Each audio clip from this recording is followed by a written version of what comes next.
Civil सेवा परीक्षा में कितने प्रकार के और किस प्रवृत्ति के प्रश्न आते हैं, इनके ऊपर एक अंतर्दृष्टि विकसित करने पर इस परीक्षा की तैयारी, उसकी रणनीति, उनकी कठिनाइयों पर पर्याप्त जानकारी मिलती है और यह जानकारी इस वर्ष के लिए, अगले वर्ष के लिए और आगे आने वाले प्रत्येक वर्ष के लिए भी उतनी ही कारगर होती है।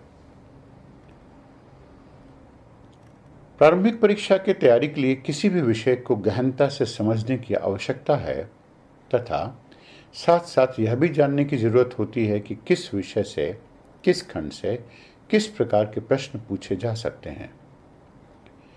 इन दोनों की जानकारी सिविल सेवा प्रारंभिक परीक्षा की तैयारी को निश्चित ही आसान बना देती है।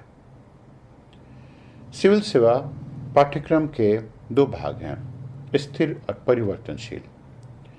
स्थिर खंड का सबसे बेहतर विश्लेषण विषयवार क्रमबद्ध विवेचना करके किया जा सकता है।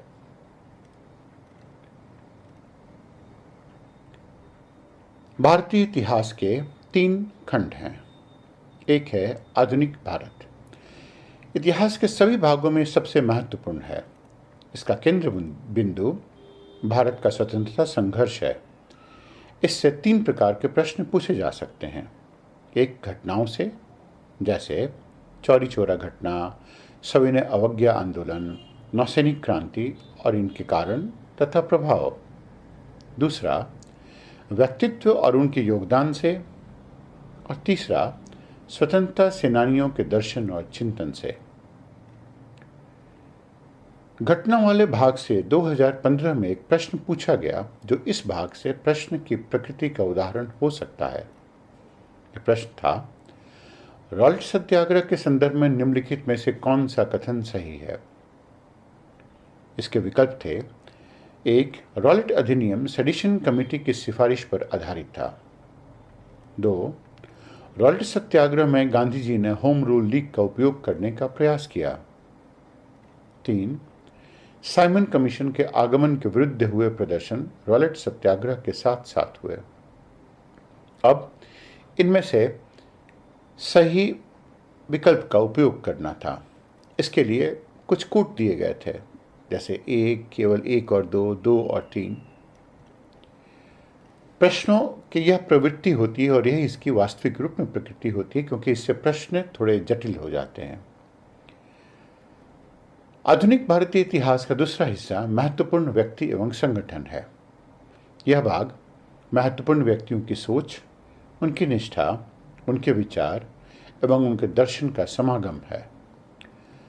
2015 में इससे पूछा गया एक प्रश्न था, निम्नलिखित में से कौन भारत में उपनिवेशवाद का या के आर्थिक आलोचक थे। दादा भाई नौरोजी, जी सुब्रमण्यम अय्यर, आर.सी. दत्त। और फिर से जो विकल्प दिए गए थे वह थे 1 या 2, 2 या 3, 1 और 3, सभी। यह फिर से बहुविकल्पीय प्रश्नों को जटिल करने का एक तरीका होता है। ध्यान दीजिए, उपरोक्त प्रश्न के विकल्पों में बहुत ही नजदीकियां हैं और यह सूक्ष्म अध्ययन से ही इसका उत्तर दिया जा सकता है। आधुनिक भारत का इतिहास से पूछे गए प्रश्न अभ्यर्थी के पर्यवेक्षण तथा विषय के प्रति जिज्ञासा की वास्तविक जांच करता है। उदाहरण के लिए, एक प्रश्न जो पूछा जा चुका था कि आईएनसी, तो इंडियन नेशनल कांग्रेस की मुंबई में जो पहली बैठक हुई थी 1885 में, वह कहाँ हुई थी? ब्रेबॉर्न स्टेडियम में, वानखेड़े स्टेडियम में, जुहू पर या चौपाटी पर? अब इस बात से आप यह सोच सकते हैं कि यूपीएससी कितना गहन प्रेक्षण अभ्यर्थियों से उम्मीद करता है और वह कितना समझता है कि विद्यार्थी कितने गहन रूप से अपने पाठ्य पुस्तक को पढ़ते भी होंगे। यह उसका एक ज्वलंत उदाहरण रहा है। आधुनिक भारत के इतिहास का प्रश्न वास्तविक रूप से अति गहन पर्यवेक्षण की अपेक्षा रखता है। आधुनिक भारतीय इतिहास का तीसरा खंड सामाजिक सुधार के खंड से है। इस खंड के अंतर्गत सामाजिक सुधार आंदोलन, इसके परिणाम तथा इसके पीछे क्या उद्देश्य चला आता है। इस भाग के प्रश्न लगभग एक दूसरे से मिलते जुलते हैं। प्रश्नों के इसी स्वरूप के कारण परीक्षार्थी गलत उत्तर करते चले आते हैं, जिनका उनको आभास भी नहीं हो पाता। इस भाग की प्रमुख समस्या तथ्यों की नज़दीकियां और उनकी बेहतर समझ नहीं होना होता है, क्योंकि लगभग सारे सामाजिक सुधार आंदोलन समाज को ऊपर ले जाने की ही बात करते हैं। इन नज़दीकियों को पहचानने के लिए उत्तर देते समय एक बार प्रश्न को पूरी तरह अच्छी तरह से पढ़ लेना चाहिए तथा विशेषतर उत्तर पर चिन्ह लगाते समय सारे बिंदुओं और विकल्पों को सतर्कता से परीक्षण भी कर लेना चाहिए। भारतीय इतिहास का दूसरा खंड प्राचीन भारत है। इस भाग से आने वाले प्रश्न प्रायः तथ्य आधारित होते हैं तथा सरल होते हैं, लेकिन कुछ प्रश्न परिप्रेक्ष्य पर भी आधारित होते हैं। अगर इस भाग को पूर्णतः अच्छी तरह से पढ़ लिया जाए तो प्रश्नों के उत्तर देने में कोई कठिनाई नहीं आएगी। पिछले वर्षों में पूछे गए प्रश्नों से यह पता चलता है कि इस भाग के महत्वपूर्ण अध्यायों में सिंधु घाटी सभ्यता, दक्षिणी राज्य, जैन महावीर, बौद्ध तथा इनका जीवन और इस युग का भारतीय दर्शन हो जाता है। 2015 का उदाहरणार्थ यह प्रश्न था, निम्नलिखित राज्यों में से किनका संबंध बुद्ध के जीवन से था? अवंती, गांधार, कोसल या मगध? यह प्रश्न सरल था और प्राचीन भारत से जो प्रश्न होते हैं वो लगभग इसी तरह के सरल प्रश्न होते हैं। मध्यकालीन भारत के भाग से आने वाले प्रश्न सामान्यतः तथ्य आधारित होते हैं। प्रत्येक वर्ष मध्यकालीन भारत से बहुत ही कम प्रश्न पूछे जाते हैं और जो प्रश्न आते भी हैं वो अति सामान्य प्रश्न होते हैं। इस तरह के प्रश्नों का उत्तर देने में अच्छी तरह से पढ़ाई करने वाले लोगों को कठिनाई नहीं होती है। एक प्रश्न पर विचार कीजिए। बाबर के भारत में आने के फलस्वरूप विकल्प थे, पहला, उपमहाद्वीप में बारूद के उपयोग की शुरुआत हुई। दूसरा, इस क्षेत्र की स्थापत्य कला में मेहराब और गुंबद बनने की शुरुआत हुई। तीसरा, इस क्षेत्र में तिमुरिद राजवंश स्थापित हुए। और फिर से जो विकल्प दिए गए थे उत्तर के वह थे, 1 या 2 सही हैं, 2 या 3 सही हैं, 3 या 4 सही हो सकते हैं। कुछ एक अध्याय से इस प्रकार के भी प्रश्न होते हैं जिनका संबंध समसामयिक घटनाओं, तात्कालिक खोजों और समसामयिक प्रस्तुतिकरण से होता है। यहाँ तक कि इतिहास जैसे विषय में भी ऐसा हो सकता है। जैसे सिंधु घाटी की सभ्यता एवं लुप्त होने के कारण पर आईआईटी खोजकर्ताओं द्वारा नए प्रमाण तथा नए स्थान मिल रहे हैं जो प्रश्न का स्वरूप ले सकते हैं। अब यह माना जा रहा है कि सिंधु घाटी सभ्यता की विलुप्तता उन कारणों से नहीं हुई जिन कारणों को इतिहासविद अभी तक जानते रह रहे हैं। अब आईआईटी खोजकर्ताओं ने इनकी खोज फ्लैश एक्सरे टेक्नोलॉजी के सहारे की, या कुछ लोगों ने बरीड रिवर चैनल, मतलब जो नदी की घाटियां जो जमीन के अंदर में छिप गई थी और उनके ऊपर में अवसाद जमा हो गए थे, उनकी खोज करके की। कुछ प्रश्न एवं उनके अर्थ तथा उनका प्रस्तुतिकरण भी बड़ा अनोखा होता है। उदाहरण स्वरूप एक प्रश्न हल्दी घाटी की लड़ाई के अध्याय से हो सकता है। जैसे, यह लड़ाई किसके बीच में हुई थी? उत्तर है अकबर और महाराणा प्रताप। अभ्यर्थियों को यह स्पष्ट होना चाहिए कि लड़ाई किसने जीती और जीतने का उद्देश्य क्या था, किसने हारी और वह हार क्या था। जटिलता इस स्थान पर आती है कि अकबर और महाराणा प्रताप के बीच जो लड़ाई हुई थी उसके पीछे में मुगल राजवंश का यह उद्देश्य था कि किसी भी तरह से महाराणा प्रताप को पकड़ लेना, कैद कर लेना। यह उनकी जीत होती। मेवाड़ उनके हाथ में आए या नहीं आए यह उनके लिए गौण था। महाराणा प्रताप की भूमिका थी कि उनकी जीत इसमें होती कि वो किसी तरह से मुगल से अपने आप को मुगल के चंगुल से हटा पाते। तो उन्होंने ऐसा काम किया नहीं किया, इसी बात पर लड़ाई हुई। मेवाड़ उनके लिए भी गौण था। जब युद्ध हुआ तो अकबर ने मेवाड़ के ऊपर में महारत तो हासिल कर ली, लेकिन राणा प्रताप हाथ से चले गए। अब चूंकि मुगलों ने मेवाड़ के ऊपर में विजय हासिल की, इसलिए मुगलों ने यह युद्ध जीत लिया। चूंकि मुगलों ने राणा प्रताप को खो दिया, इसलिए युद्ध हार गए। चूंकि राणा प्रताप ने मेवाड़ को खो दिया, इसलिए वह युद्ध हार गए। लेकिन चूंकि वह खुद भाग चले इसलिए वह युद्ध जीत गए। ऐसे प्रश्नों का उत्तर कठिन होता है। कला एवं संस्कृति भारतीय इतिहास का एक मुख्य उपविभाग है, जहां से प्रारंभिक और मुख्य दोनों ही परीक्षाओं में प्रश्नों की संख्या अच्छी खासी मात्रा में होती है। इस उपविभाग से प्रत्येक वर्ष 6 से 12 प्रश्न पूछे जाते हैं। इन प्रश्नों की प्रवृत्ति तथ्यात्मक तथा विश्लेषणात्मक दोनों प्रकार के होते हैं। इस भाग के प्रश्न मुख्यतः भारत की संस्कृति, इसकी विभिन्नता, इसकी विशेषता और भारत की पहचान से जुड़े हुए होते हैं।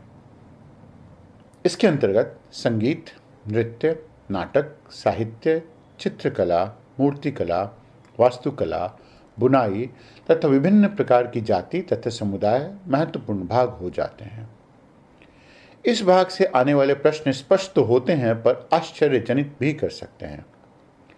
अधिकतर ऐसे प्रश्न होते हैं जो क्षेत्रीय कला का परिचायक होते हैं। संस्कृति के प्रश्न वस्तुतः परीक्षार्थियों में जागरूकता एवं जिज्ञासा स्तर की ही परीक्षा है। अभ्यर्थी से इस तरह के प्रश्न पूछे जाने के कारण यह जांच करना होता है कि उन्हें अपने देश की संस्कृति के प्रति किस प्रकार की जागरूकता है और किस हद तक प्रेम है। अतः आने वाले समय में कुछ ऐसे प्रश्नों की उम्मीद भी की जा सकती है जो आश्चर्य पैदा कर सकें। इसके लिए परीक्षार्थियों को तैयार रहना चाहिए कि सिविल सेवा परीक्षा में संस्कृति के किसी भी भाग से प्रश्न पूछा जा सकता है। हालांकि 2015 में जो 2 प्रश्न पूछे गए थे वो दोनों प्रश्न तथ्यात्मक थे। एक प्रश्न था, भारत के कला और पुरातात्विक इतिहास के संदर्भ में निम्नलिखित में से किस का सबसे पहले निर्माण किया गया था। विकल्प थे, 1 भुवनेश्वर स्थित लिंगराज मंदिर, दूसरा धौली स्थित शैलकृत हाथी, तीसरा महाबलीपुरम स्थित शैलकृत स्मारक और चौथा उदयगिर स्थित वराह मूर्ति। यह प्रश्न स्पष्ट था, सरल था। दूसरा प्रश्न था, कलमकरई चित्रकला निर्दिष्ट रेफर करती है दक्षिणी भारत में सूती वस्त्र पर हाथ से की गई चित्रकारी। दूसरा, पूर्वोत्तर भारत में बांस के हस्तशिल्प पर किया गया चित्रांकन। तीसरा, भारत के पश्चिमी हिमालय क्षेत्र में ऊनी वस्त्र पर ठप्पे से की गई चित्रकारी। और चौथा, उत्तरी पश्चिमी भारत में सजावटी रेशम वस्त्र पर हाथ से की गई चित्रकारी। अब यह प्रश्न को अगर देखें तो इससे मालूम चल पाता है कि इसमें जितने भी विकल्प थे वो आपस में बहुत ही निकट थे और यह विद्यार्थियों की पर्यवेक्षण शक्ति का और पर्यवेक्षण क्षमता का लगभग अनंतिम परीक्षण था। कला एवं संस्कृति से कुछ प्रश्न पर्यवेक्षण पर भी आधारित हो सकते हैं, जो अभ्यर्थी के प्रेक्षण शक्ति का वास्तविक परीक्षण होगा। जैसे एक प्रश्न यह हो सकता है कि दिए गए विवरण के आधार पर चित्रकला की पहचान कीजिए।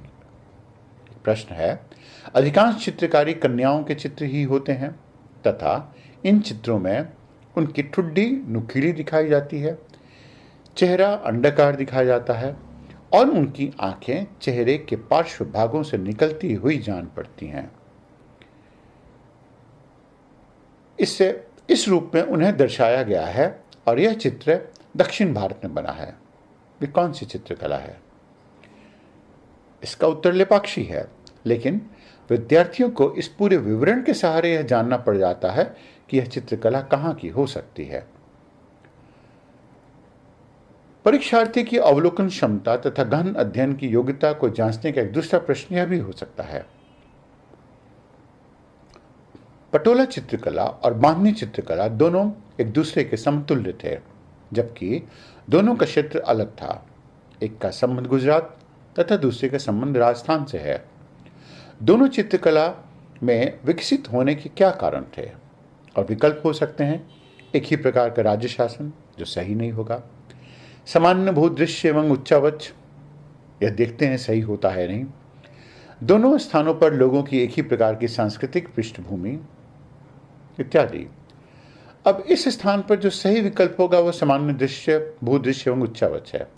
राजस्थान समतल है, एक ही रंग का है, तो लोगों ने क्या किया है कि अपने जीवन में, अपने पगड़ी में, अपने कपड़ों में रंग भर दिए हैं।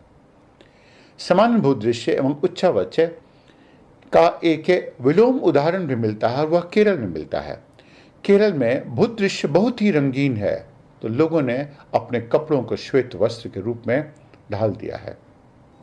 भारतीय राजनीति, समाज एवं शासन से 15-20 प्रश्न प्रत्येक वर्ष पूछे जाते हैं, जो इस भाग को विशिष्ट बना देते हैं।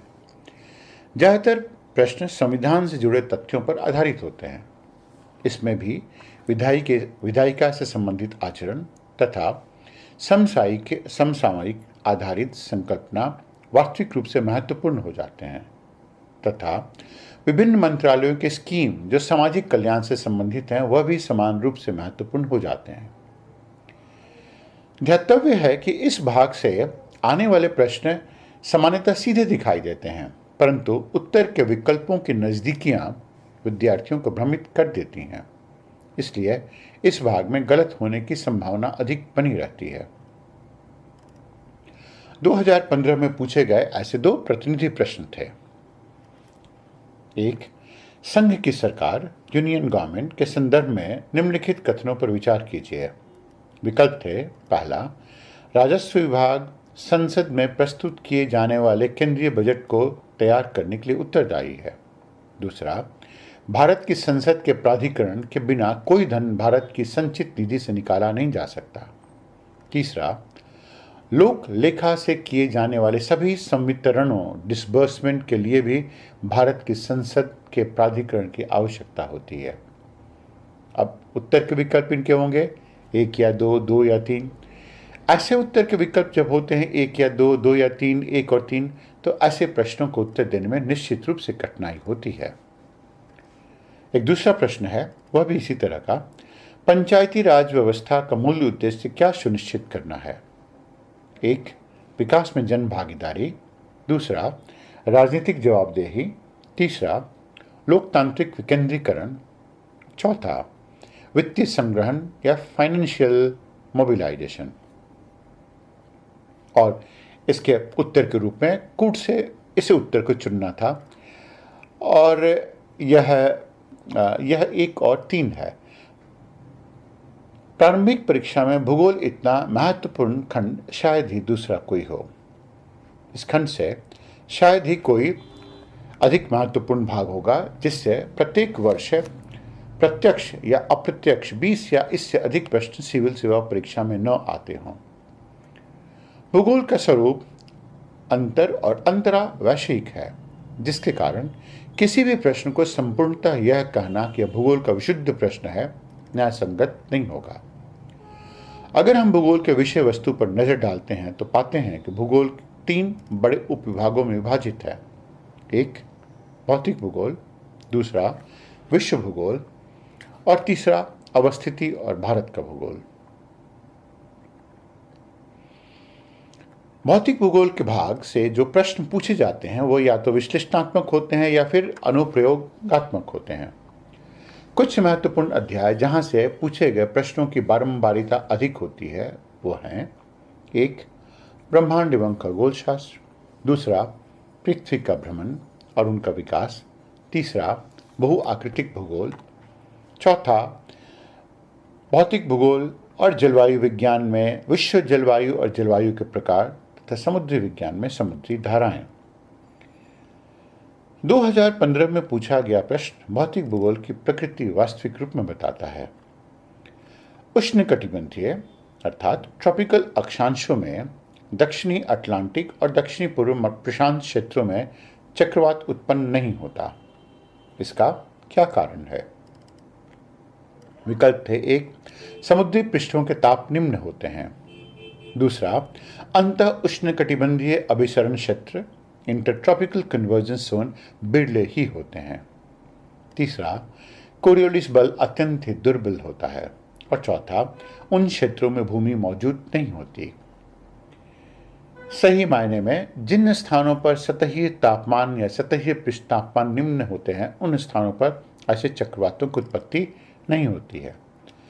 लेकिन इस प्रश्न के ऊपर में अगर दृष्टिपात करें तो पाते हैं कि यह प्रश्न ज्ञान आधारित, विश्लेषण आधारित और लगभग सभी प्रकार की विशेषताओं को सम्मिलित किए हुए है।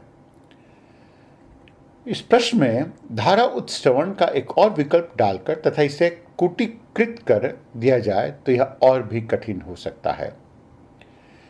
यह प्रश्न ज्ञान आधारित इसलिए है कि इसके विकल्प के सारे शब्दावलियों को जानना कठिन कार्य है। अगर जिस अभ्यर्थी का आधार मजबूत न हो तो इस प्रश्न से दूरी ही बनाकर रखना चाहिए, नहीं तो उसके गलत होने की संभावनाएं अधिक हो जाती हैं।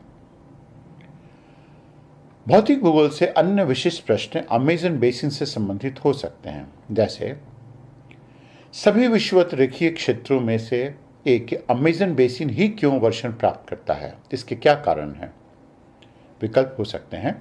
एक, अमेज़न बेसिन सर्वाधिक वनस्पतिक सघन क्षेत्र है। दूसरा, यहाँ उत्तरी पूर्वी सनमार्गी पौने तथा दक्षिणी पूर्वी व्यापारिक पौने कांगो बेसिन की अपेक्षा अधिक नमी धारण किए रहती हैं। तीसरा, अमेज़न एल नीनो से प्रभावित नहीं होता है जैसा कि दक्षिण पूर्वी एशियाई भाग होते हैं। और चौथा, अमेज़न बेसिन अपने पश्चिम में एंडीज पर्वतों से घिरा हुआ है। इस प्रश्न का उत्तर, सबसे महत्वपूर्ण उत्तर है वह दूसरा है, क्योंकि यहाँ पर उत्तरी पूर्वी सनमार्गी पौने तथा दक्षिण पूर्वी व्यापारिक पौने दोनों का ही अभिसरण होता है और कांगो बेसिन की अपेक्षा इसमें नमी भी अधिक होती है। कांगो बेसिन में एक हवा सहारा से आती है, वह शुष्क होती है, और दूसरी हवा वह अर्ध सागरीय भाग से आती है या दक्षिणी अफ्रीका से आती है, वो उतना नमी नहीं लेकर चलती है जितनी की नमी अमेज़न बेसिन की पौने लेकर चलती हैं। अमेज़न बेसिन उत्तर की ओर अटलांटिक महासागर की ओर खुला हुआ है और दक्षिण की ओर भी अटलांटिक महासागर की ओर खुला हुआ है। भौतिक भूगोल भाग से एक दूसरा प्रश्न कथन कारण से भी संबंधित हो सकता है, जैसे कथन के रूप में बेसॉल्ट में ग्रेनाइट की अपेक्षा अधिक रासायनिक अपक्षयन होता है। यह कथन है। कारण है इसका, बेसॉल्ट में लोहे की मात्रा अधिक होती है जिसके कारण इसका ऑक्सीकरण होता है। उत्तर के रूप में कहा जाए तो कथन सही है, क्योंकि बेसॉल्ट में ग्रेनाइट की अपेक्षा अधिक रासायनिक अपक्षयन होता है और यह इस कारण से होता है क्योंकि बेसॉल्ट में लोहे की मात्रा अधिक है और जिसकी वजह से इसका ऑक्सीकरण भी हो जाता है।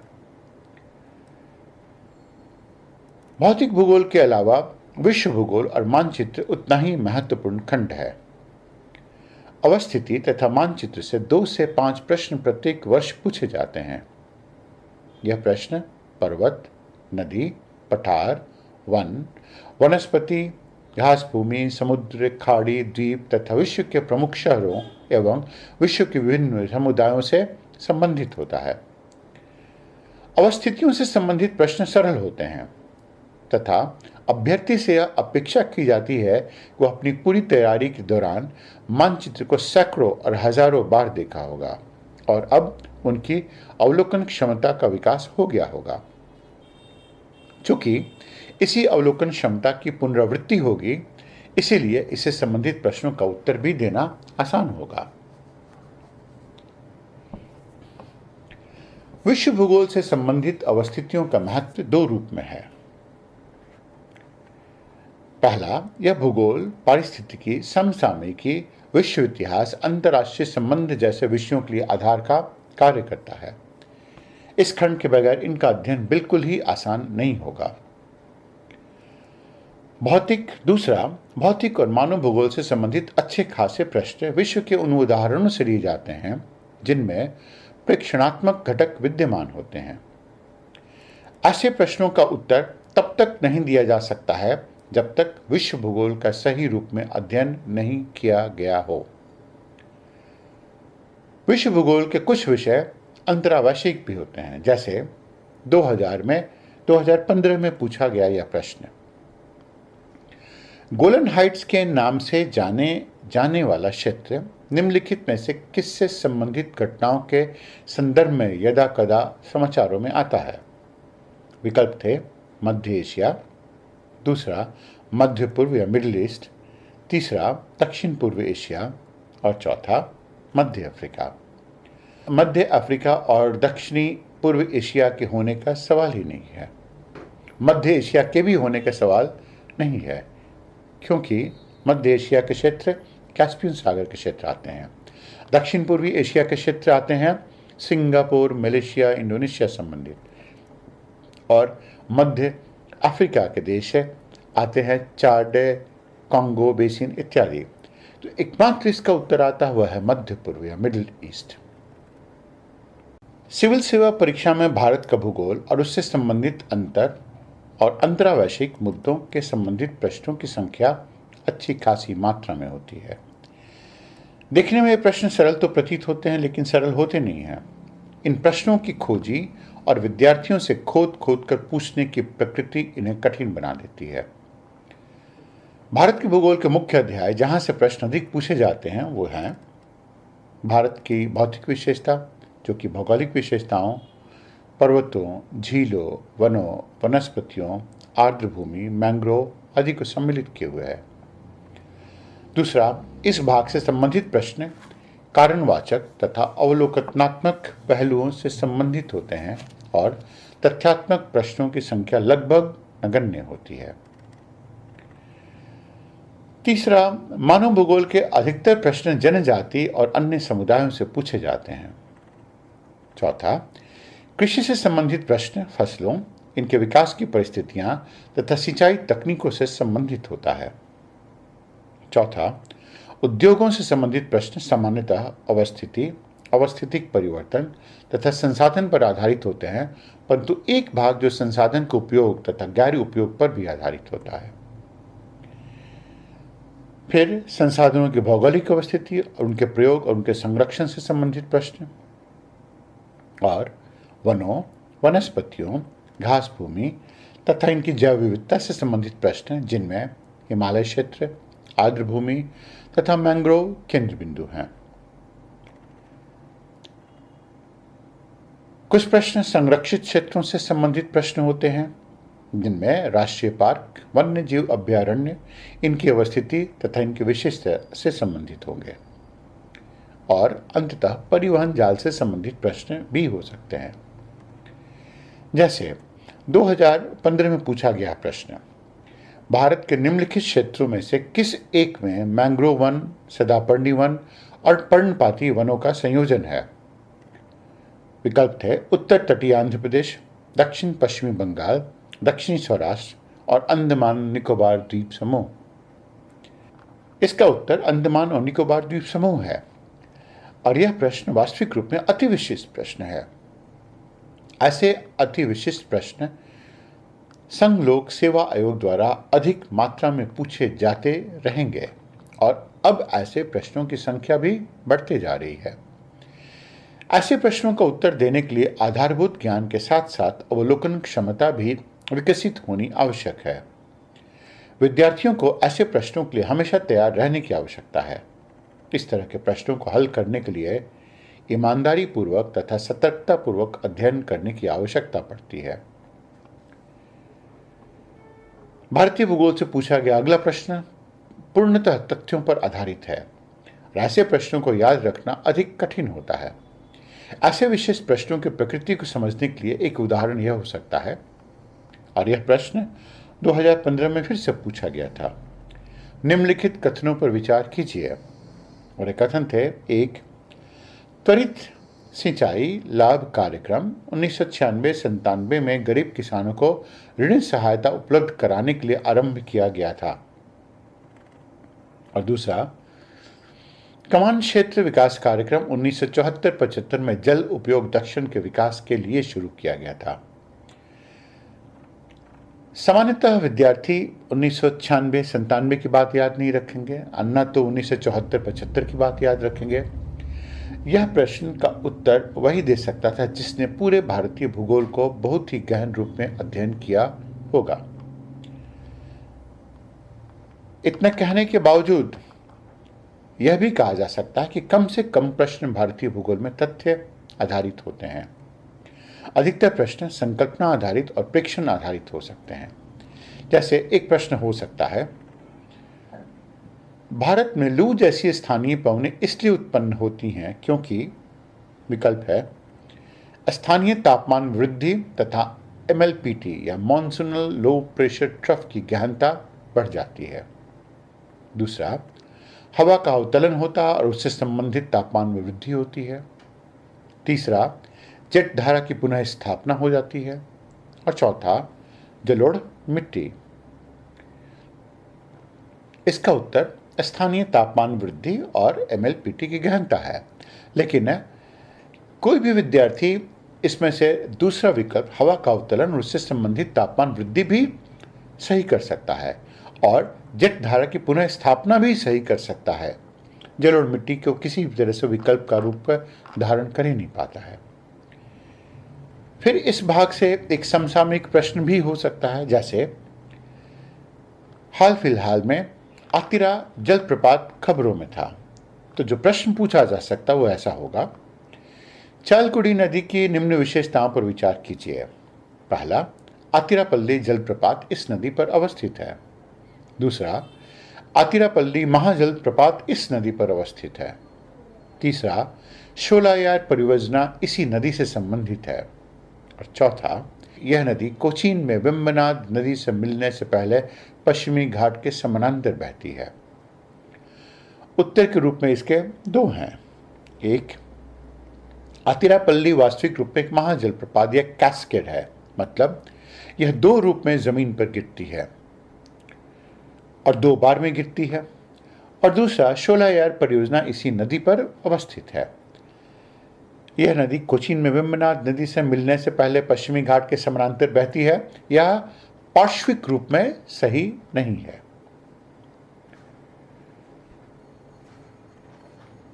पिछले दशक से पर्यावरण ने पूरे विश्व का ध्यान अपनी ओर आकर्षित किया है, जिससे सिविल सेवा परीक्षा में भी इसकी महत्ता बढ़ी है। इस भाग के प्रश्न पाठ्यक्रम के दोनों प्रकारों से संबंधित होते हैं, जिससे लगभग 15 प्रश्न पूछे जाते रहे हैं। इस भाग के प्रश्न भूगोल और जीव विज्ञान का सम्मिश्रण होते हैं और इस भाग का पाठ्यक्रम लगभग बोधगम्य है। इस विषय के महत्वपूर्ण अध्याय हैं: एक, पारिस्थितिक तंत्र और इसकी विशेषताएं। दूसरा, बायोम, जिसमें वनस्पति, जीव जंतु और पारिस्थितिक अनुकूलन है। तीसरा, जैव विविधता, जिसमें जैव विविधता का खतरा और उसका संरक्षण शामिल है। चौथा, प्रदूषण और उससे संबंधित समस्याएं। पांचवा, जलवायु परिवर्तन और ओजोन छिद्र। फिर विभिन्न संधियां, समझौते और कानून। और अंतर्वैश्विक संबंध में पशु पक्षी और उनके व्यवहार। और सबसे अंतिम, समसामयिकी संबंधित प्रश्न। पारिस्थितिक और पर्यावरण से संबंधित 2015 में पूछा गया एक प्रश्न रहा है, निम्नलिखित में से कौन सा एक नेशनल पार्क इसलिए अनूठा है कि वह प्लवमान फ्लोटिंग वनस्पति से युक्त अनुप होने के कारण समृद्ध जैव विविधता को बढ़ावा देता है। विकल्प थे भितरकनिका नेशनल पार्क, दूसरा केवल लामजाओ नेशनल पार्क, तीसरा केवलादेव घाना नेशनल पार्क और चौथा सुल्तानपुर नेशनल पार्क। इसका सही उत्तर बी या केवल लामजाओ नेशनल पार्क, जो मणिपुर में है, वह है। यह प्रश्न अभ्यर्थी की तेज अवलोकन क्षमता, अवलोकन करने की विभेदीकरण की क्षमता तथा परीक्षार्थी के इस योग्यता की जांच करता है कि वह उपरोक्त विषय से संबंधित असाधारण उल्लेखनीय विशेषता की परख कर पाता है या नहीं। संयोग से ये सारी चीजें परीक्षार्थी के 3 लक्षण के उत्पाद होते हैं: जिज्ञासा, जागरूकता, लगाव और ईमानदारी। संघ लोक सेवा आयोग इन्हीं 3 विशेषताओं की जांच करती है और जब तक बच्चों में जिज्ञासा नहीं होगी, इस तरह का अवलोकन आधारित प्रश्न का उत्तर दे पाना बहुत ही मुश्किल हो जाएगा। एक दूसरा प्रश्न इससे संबंधित जो पूछा गया है वह है, कृषि में नाइट्रोजनी उर्वरकों के अत्यधिक अनुपयोग से क्या प्रभाव हो सकता है। और विकल्प थे इसके नाइट्रोजन यौगिकीकरण सूक्ष्म जीवों का मिट्टी में प्रचुरवोत्थन या प्रोलिफरेशन हो सकता है, मिट्टी की अम्लता में वृद्धि हो सकती है, भौम जल ग्राउंड वाटर में नाइट्रेट का निक्षालन लीचिंग हो सकता है। अब इन तीनों में से सही कोड का उपयोग करके उत्तर देना था और सही उत्तर दो ही हैं इसके, मिट्टी की अम्लता में वृद्धि होती है और भौम जल में नाइट्रेट का निक्षालन भी हो सकता है। एक तीसरा सवाल है और यह सवाल फिर से 2015 में पूछा गया। निम्नलिखित में से कौन सा एक पारितंत्र इकोसिस्टम शब्द का सर्वोत्कृष्ट वर्णन है? विकल्प थे एक दूसरे से अन्योन्याक्रिया करने वाले जीवों का एक समुदाय। दूसरा विकल्प पृथ्वी का वह भाग जो सजीव जीवों लिविंग ऑर्गेनिज्म द्वारा आवासित है, जीवों का समुदाय और साथ ही वह पर्यावरण जिसमें वो रहते हैं, किसी भौगोलिक क्षेत्र के वनस्पति जात और प्राणी जात। वास्तविक रूप में इसका उत्तर है जीवों का वह समुदाय जिसके और साथ ही वह पर्यावरण जिसमें वह रहते हैं और दोनों के बीच में अन्योन्याश्रित संबंध। पारिस्थितिक पर्यावरण में कुछ अंतर्वैश्विक प्रकृति के भी प्रश्न होते हैं जो अर्थशास्त्र, प्राणी विज्ञान, वनस्पति विज्ञान, भूगोल और संस्कृति का सम्मिश्रण होते हैं। उदाहरण के तौर पर एक प्रश्न यह भी हो सकता है कि एशियाई शेर तथा अफ्रीकी शेर के बीच क्या अंतर है? यह अंतर वास्तविक रूप में उनके आकार, उनकी बाल, उनकी पूंछ से संबंधित होता है। जैसे अफ्रीकी शेर का मेन, उसके बाल बहुत ही बड़े बड़े होते हैं, उसकी आकार और उसकी आकृति एशियाई शेरों से बिल्कुल भिन्न होती है और उनके पेट के नीचे एक सिले हुए धारे की तरह उनका चमड़ा आगे से पीछे की ओर चलता है। एक दूसरा प्रश्न जो पूछा सकता है वह पशु के व्यवहार पर भी संबंधित हो सकता है। जैसे हाथियों के झुंड का कौन प्रतिनिधित्व करता है और शेर के प्राइड का कौन नेतृत्व करता है? उत्तर इसका होता है हाथियों के झुंड का प्रतिनिधित्व हमेशा ही हथिनी करती है और शेर के प्राइड का नेतृत्व उसकी शेरनी करती है।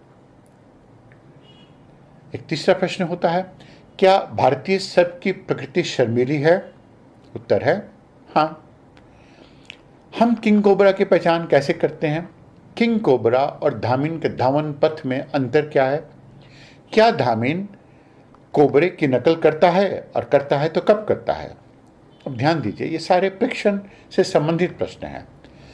धामिन वास्तविक रूप में एक ऐसा सांप है जो गंगा के मैदान में निवास करता है और ये धान के खेतों में रहता है। इसका मुख्य काम चूहे खाने का होता है। कोबरा और किंग कोबरा जहरीला सांप है। धामिन कोबरे का अनुसरण करता है और उसकी नकल भी करता है। जब इसके ऊपर आक्रमण किया जाए तो वह ऐसा समा मानता है जैसा वह कोबरा ही हो, लेकिन कोबरे का एक हुड होता है, लेकिन धामिन का वह हुड नहीं होता। फिर एक प्रश्न हो सकता है कुत्ता, हाथी तथा ध्रुवीय भालू में सूंघने की शक्ति में क्या अंतर है और किस किस सूंघने की शक्ति सबसे अधिक हो सकती है?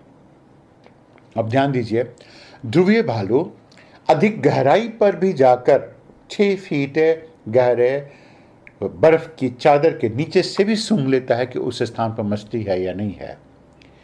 एक हाथी अपने सूंड को उठाकर 24 किलोमीटर दूर से यह जान पाता है कि बारिश कहाँ हो रही है नहीं हो रही है। और कुत्ता, विशेषकर लैब्राडोर कुत्ता, यह जान पाता है कि किसी भी बैग के अंदर में कोई विस्फोटक सामग्री रखी हुई या नहीं रखी हुई है। इसीलिए लैब्राडोर कुत्ता पूरे विश्व भर में एक स्निफर डॉग, सूंघने वाले कुत्ते के रूप में उपयोग किया जाता है।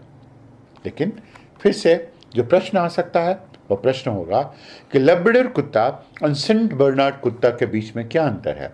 सेंट बर्नार्ड कुत्ता को अवलंश कुत्ता कहते हैं, मतलब जिस स्थान पर हिमस्खलन की घटना होती है यह कुत्ता उस स्थान पर जाकर लोगों की सहायता प्रदान करता है। एक अंतिम प्रश्न हो सकता है कि गैंडे के ऊपर कौन सी चिड़िया बैठी रहती है?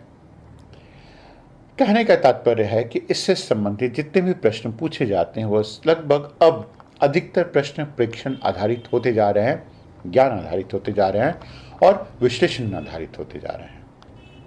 आर्थिक और सामाजिक विकास से 15-20 प्रश्न पूछे जाते हैं, जो पाठ्यक्रम के दोनों घटकों यथा पारंपरिक एवं स्थिर भाग एवं समसामयिक भाग से होते हैं। इस भाग में तथ्य कम पूछे जाते हैं और ज्यादातर प्रश्न विश्लेषणात्मक और अनुप्रयोगात्मक होते हैं, जिसके लिए अवधारणात्मक स्पष्टता और तथ्यों की सटीकता का होना आवश्यक होता है। अवधारणा की स्पष्टता न होने के कारण विद्यार्थी उलझ सकते हैं। इस भाग के महत्वपूर्ण अध्याय हैं: 1. राजकोषीय नीति, 2. मौद्रिक नीति, 3. बैंकिंग और वित्तीय समावेशन, 4. वित्तीय निकाय और संस्थान, 5वां मुद्रा बाजार एवं पूंजी बाजार, 6. कृषि, उद्योग और तृतीय क्षेत्र में मानव विकास सूचकांक और मुद्दे, फिर बहुपक्षीय संस्थान जैसे विश्व बैंक, IMF, WTO अर्थात वर्ल्ड ट्रेड ऑर्गेनाइजेशन, उनकी कार्यप्रणाली, उनकी रिपोर्ट, इससे संबंधित समसामयिकी और अंततः सामाजिक कल्याण, भारत सरकार के सामाजिक कल्याण, उनका लक्ष्य, उद्देश्य और उनसे संबंधित विविधताएं। 2015 में पूछे गए ऐसे 3 प्रश्न रहे हैं। 1. किसी देश की कर से GDP के अनुपात में कमी क्या सूचित करता है? विकल्प थे: आर्थिक वृद्धि दर धीमी होना, 2. राष्ट्रीय आय का कम सामयिक अफेक्टेबल होना, वितरण, और इन्हीं 2 में से विकल्प चुनने थे। अगला प्रश्न जिज्ञासा आधारित है। 8 मूल उद्योगों के सूचकांक index of act core industry में निम्नलिखित में से किसको सर्वाधिक महत्व दिया गया है? और विकल्प थे: कोयला उत्पादन, विद्युत उत्पादन, उर्वरक उत्पादन और इस्पात उत्पादन। तीसरा प्रश्न अवलोकन आधारित है। भारतीय अर्थव्यवस्था के संदर्भ में निम्नलिखित पर विचार कीजिए: बैंक दर, खुली बाजार कार्रवाई या ओपन मार्केट ऑपरेशन, लोक ऋण या पब्लिक डेट, और 4. लोक राजस्व, पब्लिक रेवेन्यू। और इनमें से कौन सी मौद्रिक नीति के घटक हैं, यह चुनना था। फिर सरकारी योजना से भी संबंधित एक प्रश्न पूछा जा सकता है। सरकारी योजना एवं कार्यक्रम प्रश्नों का एक महत्वपूर्ण स्रोत हो गया है। यह भाग विषय वस्तु का दूसरा घटक यानी समसामयिक परिवर्तनशील वाला भाग है।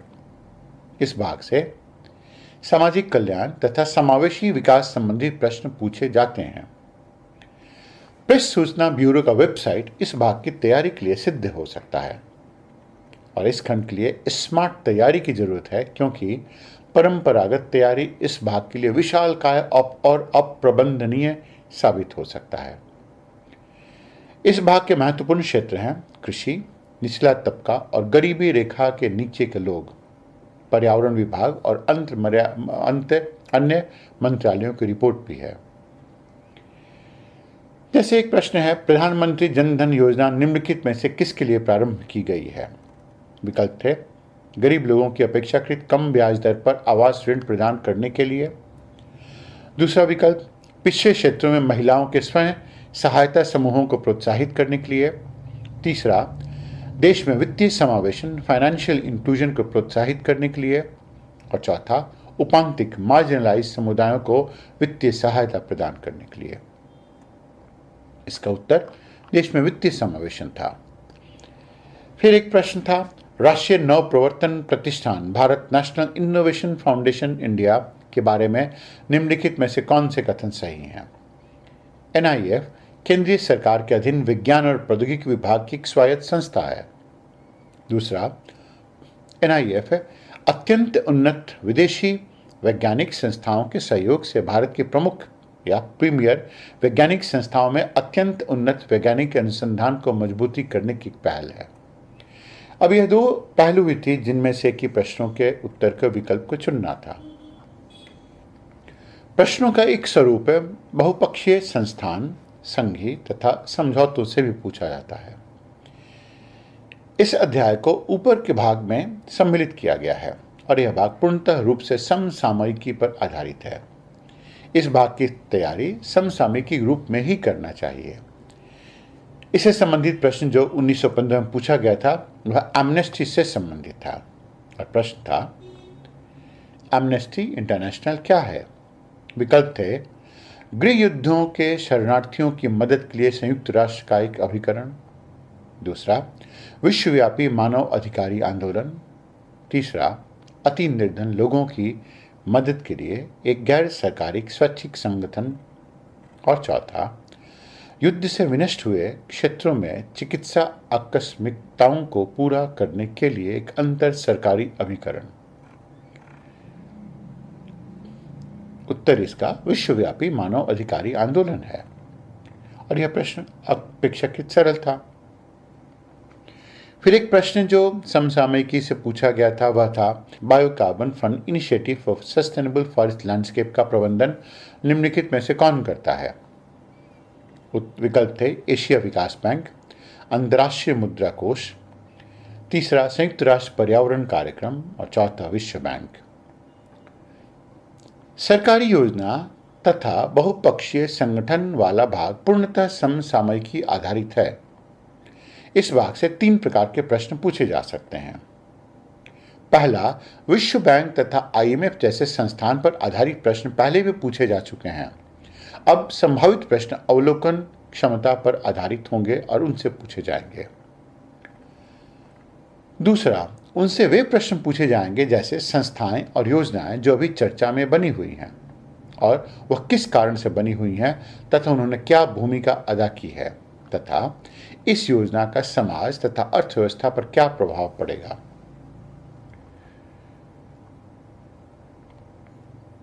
उदाहरण के तौर पर एक प्रश्न ऐसा हो सकता है, अगर सरकार भारतीय भूवैज्ञानिक सर्वेक्षण के पुनर्गठन की बात करती है तो क्या क्या प्रश्न बन सकते हैं? जैसे, एक है, इनमें से किस उपग्रह तकनीक का प्रयोग हुआ है? दूसरा, किस देश के साथ समझौता हुआ है? तीसरा, नए प्रोग्राम या नई योजना या फिर पुराने संस्थाओं का पुनर्जीवन अगर चर्चा में है तो इस विभाग से कैसे प्रश्न हो सकते हैं? जैसे डिजिटल इंडिया प्रोग्राम, जैसे नमामि गंगे प्रोग्राम।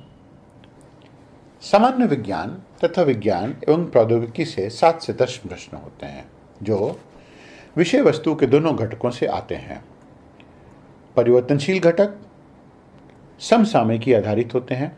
इस भाग के प्रश्नों की प्रकृति को 2 भागों में विभाजित कर सकते हैं, सामान्य विज्ञान एवं उसके परंपरागत घटक, लेकिन जो अनुप्रयोग आधारित होते हैं, और दूसरा भाग विज्ञान और प्रौद्योगिकी से संबंधित होते हैं जिनके प्रश्न अधिकतर प्रौद्योगिकी की भूमिका और उसके विकास से संबंधित होते हैं।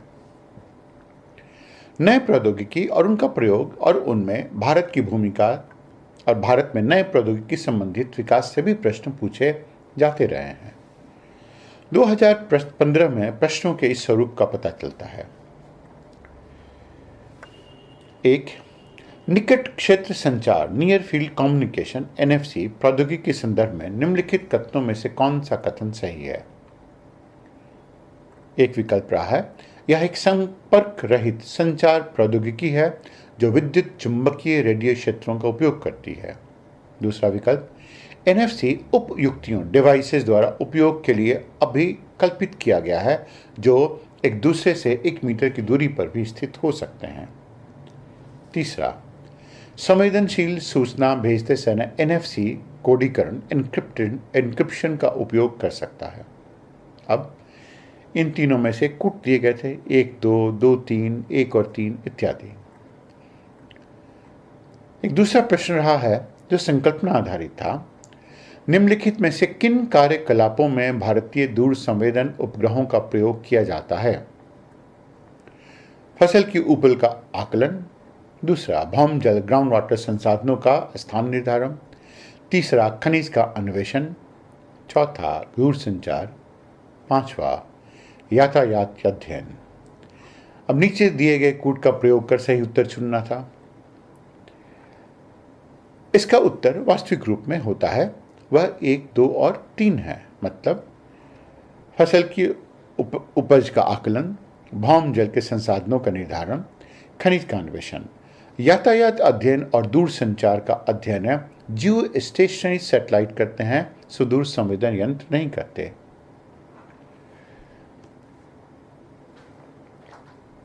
इस पूरे भाग में अनुप्रयोग आधारित प्रश्न पारंपरिक भौतिकी, रसायन शास्त्र तथा जीव विज्ञान से भी होते हैं, लेकिन उनका निरूपण इस तरह से होता है कि बिना वास्तविक गहरी समझ के इसका उत्तर देने में अभ्यर्थियों को कठिनाई आती है। उदाहरण के तौर पर, क्या कारण है कि भारत द्वारा निर्मित पुनः उपयोग किए जाने वाला अंतरिक्ष शटल का समतल आधार सिरेमिक या कार्बन कंपोजिट से निर्मित होता है? दूसरा, क्या कारण है कि लड़कियां दीवार के सहारे पीठ सटाकर जब अपने पैरों को छूती हैं तो वो गिरती नहीं है, और वही लड़के ऐसा नहीं कर पाते और लुढ़क जाते हैं? तीसरा, अंटार्कटिक में अवस्थित डॉन जुआन तालाब -40 डिग्री सेंटीग्रेड पर भी नहीं जमता। और चौथा एक प्रश्न हो सकता है, IRS से संबंधित तकनीक VHRR, very high resolution radiometer को कैसे संवर्धित किया जाता है तथा इसका निहितार्थ क्या है, और कैसे यह सीमा में घुसने वाले घुसपैठियों को पकड़ने में सहायता भी करता है? इन सारे प्रश्नों का उत्तर तभी दिया जा सकता है जब संकल्पनात्मक स्तर पर विद्यार्थी बहुत ही महत्वपूर्ण और मजबूत होते हैं। सिविल सेवा परीक्षा में नई उभरती तकनीकों से संबंधित भी प्रश्नों की काफी मात्रा में पूछे जाते हैं। भौतिक विज्ञान से प्रश्न प्रयोगात्मक, नई तकनीकों का उद्भव तथा समसामयिक आधारित होते हैं। प्रयोग आधारित प्रश्नों का उत्तर देने के लिए अवधारणात्मक अंतर्दृष्टि का होना आवश्यक होता है। समसामयिक आधारित प्रश्न भौतिक विज्ञान की नई उभरती शाखाओं जैसे खगोल भौतिकी से पूछे जा सकते हैं। उदाहरणार्थ, कुछ प्रश्न तथ्यात्मक भी हो सकते हैं, जैसे NGC या नेशनल जनरल कैटलॉग क्या होता है और इसका प्रयोग कैसे किया जा सकता है। नेशनल जनरल कैटलॉग वास्तव में सितारों के नामकरण की एक पद्धति है, जैसे NGC 9842, तो यह किसी तारे का नाम होगा। कुछ प्रश्न घुमावदार भी होते हैं, जैसे एक युग्म तारा गामा रे, एक्स-रे और अन्य लघु तरंग दैर्ध्य वाली किरणों को अंतहीन भाग में विलीन कराता है। इससे यह प्रदर्शित होता है कि जिस स्थान पर यह विलीन हो रहा है वह एक विकल्प होंगे, एक श्याम वीवर या ब्लैक होल है, दूसरा तारे की मृत्यु हो रही है, तीसरा सुपरनोवा विस्फोट का पहला चरण है। इसका सही उत्तर ब्लैक होल है या श्याम वीवर है, क्योंकि अगर एक युग्म तारे के पास में अगर ब्लैक होल होता है तो यह ब्लैक होल दूसरे तारे को लगभग निगलना शुरू कर देता है, और वह निगल भी लेता है। और वह निगल कैसे सकता है? तो उसकी सारी की सारी ऊर्जा जो कि एक्स-रे के रूप में, गामा रे के रूप में या अन्य किरणों के रूप में होती है, उसे अपने में समावेशित कर लेता है। और यह समावेशित करता है तो यह तारा ऐसा होता है कि इसकी गुरुत्व शक्ति इतनी अधिक होती है, इससे प्रकाश भी बाहर नहीं निकल पाता है, इस कारण यह अदृश्य होता है। यह एक नई घटना है जिससे कि ऐसे प्रश्न पूछे जा सकते हैं। उसी तरह से रसायन विज्ञान से संबंधित प्रश्न विश्लेषणात्मक तथा तथ्यात्मक दोनों ही हो सकते हैं। जीव विज्ञान से संबंधित प्रश्न प्रत्येक वर्ष आते हैं, और इन प्रश्नों का उत्तर देने के लिए प्रश्नों की प्रकृति की मूल अवधारणा और विषय की मूल अवधारणा का भी होना आवश्यक है। जीव विज्ञान में अवधारणा का आधार तैयार करने के लिए 12वीं कक्षा तक का आधार मजबूत होना चाहिए। जीव विज्ञान से संबंधित प्रश्न अभ्यर्थियों के अवधारणात्मक ज्ञान की ही नहीं, बल्कि इसके प्रयोगात्मकता तथा इससे जुड़े विकासों के ज्ञान का भी परीक्षण करते हैं। इससे संबंधित 3 प्रकार के प्रश्न हो सकते हैं। पहला, संकल्पना और समझदारी आधारित, जैसे रक्तचाप की मशीन की ऊपरी माप में कमी और निचली माप में वृद्धि क्या दर्शाता है। या दूसरा, गॉल ब्लैडर में पथरी से क्या क्या खतरे हो सकते हैं, जैसे यह यकृत के मुंह को बंद कर सकता है, या पीलिया का कारण बन सकता है, या कैंसरकारी होगा। उत्तर तीनों है यहां पर। फिर दूसरा प्रश्न समसामयिक आधारित हो सकता है, जैसे हाल ही में टिटिगेसिक जैसी दवा जिसका जेनेरिक नाम ब्यूप्रेनॉर्फिन है, इसको प्रतिबंधित कर दिया गया है। इसके क्या कारण हैं? विकल्प हो सकते हैं, यह अफीम के विकल्प के रूप में है। दूसरा विकल्प, यह कृत्रिम मॉर्फिन है जिसे लेने वालों को इसकी लत लग सकती है। तीसरा, इसके दुरुपयोग की लत बढ़ रही है। तथ्य के रूप में यह क्या है? यह कृत्रिम मॉर्फिन है जिसे लेने पर एक बार व्यक्ति को उसकी लत लग सकती है और इसके दुरुपयोग की लत भी बढ़ रही थी।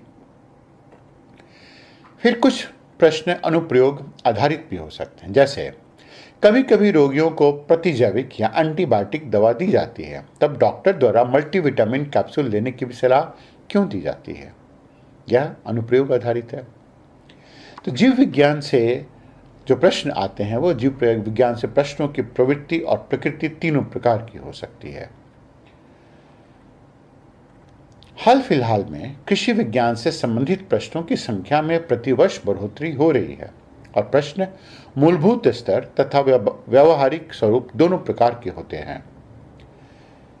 यद्यपि कुछ प्रश्न विशिष्ट हो सकते हैं जो विषय वस्तु को सीखने का तरीका विकसित करा सकते हैं, लेकिन कृषि विज्ञान से संबंधित अधिकतर प्रश्न इससे जुड़े नवीन विकास से संबंधित होते हैं, जैसे कृषि में एनपीके उर्वरकों का अधिक मात्रा में प्रयोग हो रहा है। अब इससे संबंधित निम्नलिखित कथनों पर विचार कीजिए। एक कथन, इसमें सिंचाई के लिए अधिक जल का उपयोग होगा। दूसरा, इसमें सूक्ष्म पोषण पदार्थों में कमी आएगी। इससे मिट्टी के संगठन में कठोरता होगी जिससे मिट्टी की ग्रंथियों में वृद्धि होगी। अब इनमें से जो उत्तर होगा वह होगा कि जितने भी अधिक मात्रा में एनपीके उर्वरकों का उपयोग किया जाएगा, मिट्टी में सूक्ष्म पोषण तत्वों में उतनी ही अधिक मात्रा में कमी भी आएगी। समसामयिकी से पूछे जाने वाले प्रश्न बहुत सारे आश्चर्य पैदा करती है और इनकी प्रवृत्ति के बारे में कुछ भी नहीं बताया जा सकता। यह कोई भी दिशा ले सकते हैं, ये प्रश्न कोई भी दिशा ले सकते हैं। जैसे 2015 में आया एक प्रश्न रहा है कि हाल ही में समाचारों में आई फोर्टालीजा उद्घोषणा, फोर्टालीजा डिक्लेरेशन निम्नलिखित में से किन मामलों से संबंधित रहे हैं? आसियान, ब्रिक्स, ओईसीडी या डब्ल्यूटीओ? एक दूसरा प्रश्न रहा है, निम्नलिखित में से किन का इबोला विषाणु के प्रकोप के लिए हाल ही में समाचार में बार बार उल्लेख हुआ है? जैसे सीरिया और जॉर्डन, गिनी, सीरा लियोन, लाइबेरिया, फिलीपींस और पापुआ न्यू गिनी, और चौथा जमैका, हैती और सूरीनाम। और तीसरा प्रश्न, गोल्डीलॉक्स जोन शब्द निम्नलिखित में से किसके संदर्भ में अक्सर समाचारों में देखा जाता है? विकल्प हो सकते हैं, भूपृष्ठ के ऊपर वासयोग्य मंडल की सीमाएं। दूसरा, पृथ्वी के अंदर वह क्षेत्र जिसमें शेल गैस उपलब्ध है। तीसरा, बाह्य अंतरिक्ष में पृथ्वी जैसे ग्रहों की खोज। चौथा, मूल्यवान धातुओं से युक्त उल्का पिंडों की खोज। विद्यार्थियों को इससे समसामयिकी के प्रश्नों की विविधता का आभास तो हो ही रहा होगा। कुछ समसामयिकी वाले प्रश्न अभ्यर्थी की अवलोकन परीक्षा करने वाले भी हो सकते हैं, जैसे राफेल विमान में प्रयुक्त होने वाले इंजन का प्रकार और इसका निर्माण कहाँ हुआ? दूसरा, फ्लैश एक्सरे तकनीक क्या होती है और इसका उपयोग छिपी हुई पुरान नदी के चैनलों की खोज और उनका सिंधु घाटी सभ्यता के साथ का क्या संबंध हो सकता है? फिर फ्लैश एक्सरे तकनीकों का प्रयोग वायुयान के संरचनात्मक त्रुटियों को पहचानने के लिए कैसे किया जाता है? और अमेरिकी नौसेना द्वारा उपयोग किया जाने वाला बेड़ा का नाम क्या था, उसका फॉर्मेशन कैसा था और वह किन किन द्वीपों के इर्द गिर्द चक्कर लगा रहा था? इतने सारे प्रश्नों का अवलोकन करके यह बात मालूम हो पाता है और इस बारे में जानकारी हो पाती है कि प्रश्नों का स्वरूप अधिकतर समसामयिकी से संबंधित तो होता ही है, लेकिन अब जो प्रश्न हो गए हैं वह अधिकतर अवलोकन संबंधित हो गए हैं, एप्लीकेशन बेस्ड हो गए हैं या अनुप्रयोग संबंधित भी हो गए हैं। पारंपरिक प्रश्नों की संख्या दिन पर दिन कम होती जा रही है। अब प्रारंभिक परीक्षा की तैयारी सबसे अच्छी तरह विषय में रुचि लेकर ही की जा सकती है, क्योंकि रुचि जिज्ञासा का उप उत्पाद होता है और यह जिज्ञासा विद्यार्थियों को बिल्कुल छोटे छोटे और सूक्ष्म तत्वों को भी ध्यान में लाने के लिए प्रवृत्त करती है। इसके अलावा रुचि की वजह से विद्यार्थियों की मेहनत भी कम हो जाती है। उन्हें बहुत रिवीजन करने की आवश्यकता नहीं पड़ती और थकान और उबन भी नहीं होती। विद्यार्थियों को कौन सी ऐसी बात उनकी पढ़ाई और सीखने के प्रति रुचि को बढ़ाएगी, यह विद्यार्थियों पर ही निर्भर करता है। अध्याय को पढ़ने का एक तरीका आभासी कक्षा करके हो सकता है। अगर किसी अध्याय में आभासी यथार्थ का उपयोग हो सकता है तो उसे करके उसके चलचित्र को देखकर भी किया जा सकता है। इसकी दूसरी विधि अपने निकट और गहराई वाले लोगों के साथ अध्ययन करके भी किया जा सकता है, क्योंकि उनके साथ ही मन हमेशा प्रसन्न रहता है। यह विकल्प विद्यार्थियों के पास में है, वह किस रूप में अपनी अभिरुचि को इसके अंतर्गत उपयोग कर सकते हैं।